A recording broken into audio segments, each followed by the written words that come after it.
שוט. הקטע הבא יותר קצר. הגענו לאתר של הפטריה. לפניכם, לשמפיניון. טה-טה-טה-טם. לשמפיניון. טם-טם-טם-טם. אוקיי. המקורו של השמפיניון בגליציה הרחוקה. בעצם השמפיניון בנוי מתכסית טבעית של מרבדי דשא אדומים. אוקיי, שימו לב, אזובית הקיר מהסיפור הקודם, שימו לב לאזובית הקיר. נכון מאוד. אזובית הקיר מכסה את רובו, יוצרת חורים נקבים וחרירים, אוקיי? דבר שבעצם יכול להשלים את אותו סמל פאלי שראינו בהסבר הקודם.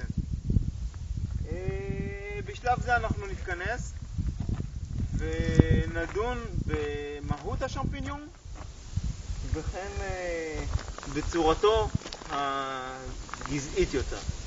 רגע, אבל מיסטר מורז'ובסקי לא פה.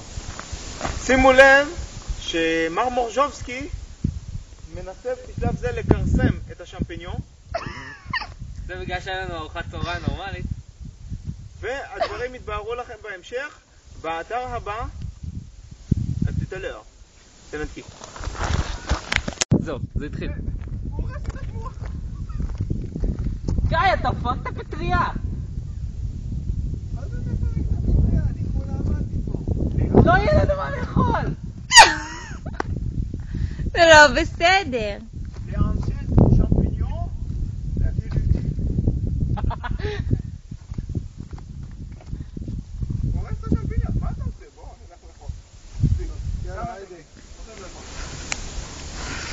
גיא. לא יישאר תכף וזה ייפול עליך. תשמע שם על הצד. גיא היה פה.